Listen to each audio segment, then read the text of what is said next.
هنا في قرية ماور مديرية العرش محافظة البيضاء، والتي تقع في الجنوب الغربي لمديرية العرش مدينة رداع، وتبعد عنها نحو 12 كيلومترا تقريبا، برزت ظاهرة اجتماعية هي الأولى من نوعها، وتتمثل في تحديد مهر الزواج للمرأة بمبلغ 7000 ريال، وذلك في عادة توارثها الآباء والأجداد.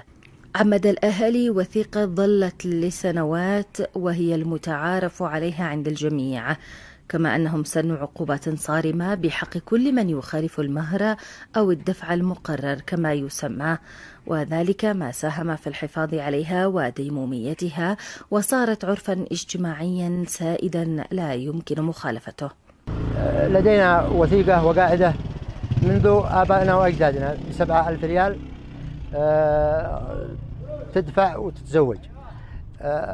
القاعدة هذه أدت إلى انعدام الطلاق أو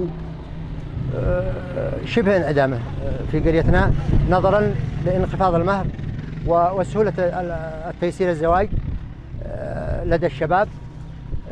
لا يوجد غلاء عندنا الحمد لله.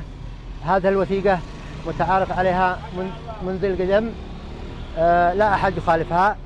آبائنا تزوجوا بهذا السعر ونحن تزوجنا به، وأولادنا إن شاء الله سيتزوجون بنفس السعر. حددوها كلها إلى 7,000 ريال، فعملوا وثيقة بين المجتمع بتعاون الجميع أنه هذا الوثيقة ما حدا يتعداها، ووقعوا عليها جميع العقال وجميع المشايخ وعمدوها، وأصبحت سارية المفعول من زمان. ما نعرف إحنا، بالنسبة لي أنا عمري في كم 50 سنة ما أعرف إن الوثيقة هذه سارية المفعول، واستمرت بهذا الشكل على 7,000 ريال إلى حد الآن. وطبعا هذه كانت بادرة طيبة، والالتزام بها كان أكثر، يعني حاجة جميلة جدا الصدق.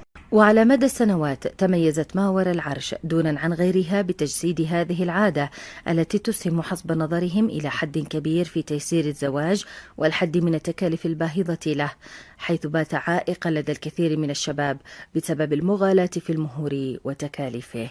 ساهمت هذه الوثيقة أو القاعدة الموجودة لدينا في العفة والأخلاق الموجودة لدى أبناء القرية. أيضا ساهمت هذه الوثيقة في تيسير جميع كلفة الزواج. من أراد أن يتزوج بحفلة شاهي يتزوج، كل الناس يكونوا موجودين عنده في العرس. من أراد أن يعزم لا عليه شيء. الوثيقة يعني تعتبر شيء أساسي، ونحث الجميع. القرى المجاورة سهلت مشروع الزواج لدى الجميع.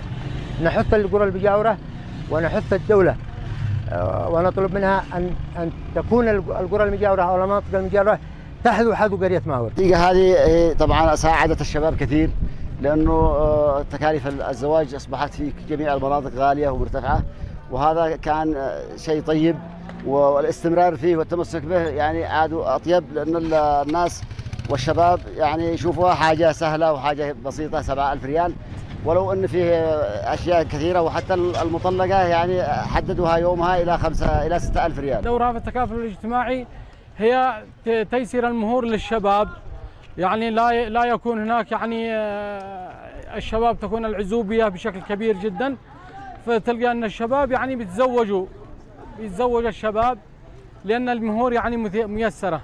أما يعني الذي المهر يعني قد غالي كثير جدا، فتلقى يعني قد يكون هناك يعني مشاكل كبيرة في المجتمعات التي ينتشر فيها العزوبية بشكل كبير.